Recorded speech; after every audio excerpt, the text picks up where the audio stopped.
महासमारोह संपन्न है खुंटा डिग्री महाविद्यालय 33तम वार्षिक उत्सव।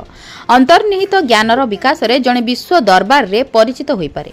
खुंटा डिग्री महाविद्यालय परिसर रे आद्य ता 27/2/2026 रिख पूर्वाह्न महाविद्यालय 33तम वार्षिक उत्सव 2025-26 आनुष्ठानिक भाव छात्र छात्री अध्यापक अध्यापिका मानक उपस्थित रे खूब सुंदर भाव आनंद उल्लासर सहित पालन होइछि।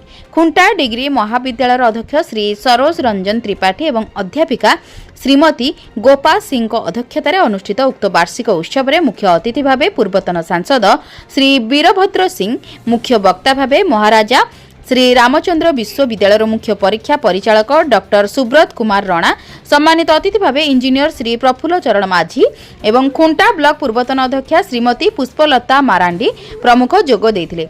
उत्सव प्रारंभ में महाविद्यालय पक्षरु समस्त अतिथि माननकु पुष्पगुच्छ उत्तरीय प्रदान करी नृत्य गीत परिवेषण माध्यम स्वागत संबर्धना ज्ञापन करा जायतिला।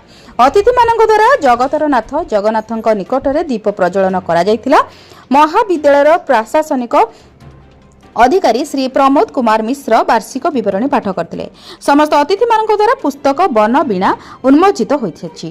महाविद्यालय प्रति अवदान थिबा दिवंगत आत्मा मानक प्रति नीरव प्रार्थना करा जायतिला।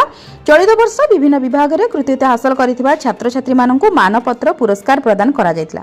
गर्वर विषय 33 वर्ष तले एक हाईस्कूल श्रेणी गृह रे आरंभ एही महाविद्यालयटी आज आदर्श महाविद्यालय रे परिणत होई परिछि। चलित वर्ष 2 जण अध्यापिका हिरण्यमयी सतपथी एवं प्रियदर्शिनी इप्सिता दास पीएचडी डिग्री हासिल करी महाविद्यालय गौरव को द्विगुणित करिसेंती। तांकु मध्य स्वागत संबर्धना दिया जायछि।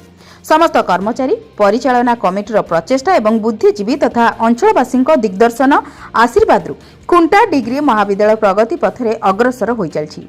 मुख्य अतिथि सांसद श्री सिंह छात्र छात्री मानक उद्देश्य कहिले, प्रेय मार्ग रे न चली श्रेय मार्ग रे चलिबा चाल। मुख्य वक्ता डॉक्टर राणा जातीय शिक्षा नीति संपर्क में अवगत कराइछंती। नेक एक्रिडिटेशन करिकुलर एक्टिविटी आदि जातीय शिक्षा नीति अनुसार प्रत्येक वर्ष मल्टीपल एंट्री एवं एग्जिट क्वालिफिकेशन रहिबो। एबीसी आईटी डीडीजी लोकर बाबद विस्तृत आलोचना करने सह ग्रीष्म छुट्टी रे प्रोजेक्ट तैयारी करबा पई कहिथिले, जहां विश्वविद्यालय पढ़िबा पई सुजोग सृष्टि करिवो। इंजीनियर श्री माझी एवं अध्यक्षा श्रीमती मारांडी मध्य छात्र छात्री मानक उद्देश्य बहुमूल्यवान वक्तव्य रखिथिले। सभा शेष में समस्त को धन्यवाद अर्पण करी उत्सवर परिसमाप्ति करा जायतिला। मयूरभंज खुंटारू निरंजन महांतଙ୍କ रिपोर्ट, जन अधिकार लाइव।